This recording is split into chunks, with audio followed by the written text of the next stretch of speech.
अस्सलामुअलैकुम जी। Fundamental of physics Halliday Resnick Walker का 10th एडिशन है। Chapter 38 photons and the matter waves problem 45। वो कहते हैं अज्यूम करो सरफेस टेम्परेचर 98.6 फ़ारेनहाइट है। आप आइडियल ब्लैक बॉडी रेडिएटर है। वो कहता है वेवलेंथ जिस पे स्पेक्ट्रल रेडियंसी मैक्सिमम होगी, फिर वो पावर जिस पे थर्मल रेडिएशन 1 नैनोमीटर की है वेवलेंथ, और सरफेस एरिया 4 सेंटीमीटर स्क्वायर का है। फिर वो कहता है कॉरस्पॉन्डिंग रेट बताओ जिससे आपके पास फोटॉन उस एरिया से निकल रहे होंगे। अब नए सिरे से पहले वेवलेंथ 1 नैनोमीटर की थी, अब वो कहता है वेवलेंथ कौन सी लो, 500 नैनोमीटर की। उसी तरीके से पावर कैलकुलेट करो, उसी तरीके से रेट ऑफ फोटॉन एमिशन निकालो। अब पहले तो हमें जो टेम्परेचर दिया हुआ है फ़ारेनहाइट में से हम ऐसे यूनिट केल्विन में लेके जाते हैं। तो फ़ारेनहाइट को सेल्सियस में, सेल्सियस से केल्विन में जाते हुए जब हम वैल्यूज प्लेस करेंगे तो ये 310 केल्विन आ जाएगा। अब आपके पास वेवलेंथ का हम टूल जानते हैं, लैम्डा टी बराबर होता है 2898 माइक्रोमीटर केल्विन के। अब यहाँ से वाइन्स लॉ को इस्तेमाल करते हुए लैम्डा मैक्सिमम निकाल लेते हैं, क्योंकि पहले उसने मैक्सिमम वेवलेंथ ही मांगी है। तो टेम्परेचर 310 केल्विन लगाएंगे तो ये 9.34 10⁻⁻⁶ मीटर की वेवलेंथ आ जाएगी।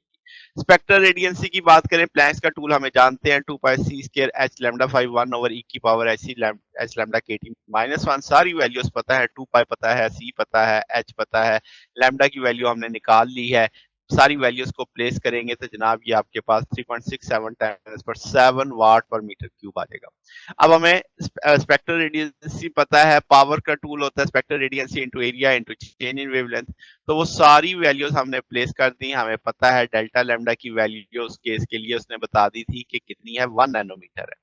तो एरिया भी पता था, तो सारे को लेकर सॉल्व करेंगे 1.468 10⁻⁻5 वाट आ जाएगा। अब रेट ऑफ एमिशन की बात करें तो dn ओवर dt बराबर आ जाता है lambda p over h c k. Lambda भी पता है, p भी पता है, h भी पता है, c भी पता है, ये सारी चीजें हमने कैलकुलेट की हैं। तो 6.9 10⁻14 फोटॉन्स पर सेकंड आएंगे। अब नए सिनेरियो की बात करें, अब वेवलेंथ उसने 500 नैनोमीटर लेके सॉल्व करने को कहा है, तो इसी फार्मूले में वेवलेंथ की वैल्यू 500 नैनोमीटर लगा देंगे। तो इस सारे को जब सॉल्व करेंगे तो ये आपके पास 5.56 10⁻⁻25 वाट पर मीटर क्यूब आएगा। उसी तरीके से पावर निकाल लेंगे तो spectral radiancy lambda into area into delta lambda आ जाएगा। सारी वैल्यूज पता है, तो 2.2 10⁻⁻37 वाट आएगा। रेट ऑफ एमिशन की बात करें तो हम जानते हैं lambda P over h c, lambda भी पता है, पी भी पता है नए सिनेरियो में, और एच और सी तो कांस्टेंट है। तो 5.58 10⁻⁻19 फोटॉन्स एमिट होंगे पर सेकंड। तो ये हमारे पास सोल्यूशन है। अगर आपको इसमें कोई बात पूछनी हो, डाउट हो, नीचे कमेंट्स में पूछ सकते हैं। वीडियो अच्छी लगी हो तो वीडियो को लाइक कीजिएगा, दोस्तों के साथ शेयर कीजिएगा, चैनल को सब्सक्राइब कर दीजिएगा। अब तक के लिए इतना ही, बकिया इंशाल्लाह नेक्स्ट देखेंगे। ओके, अल्लाह हाफिज।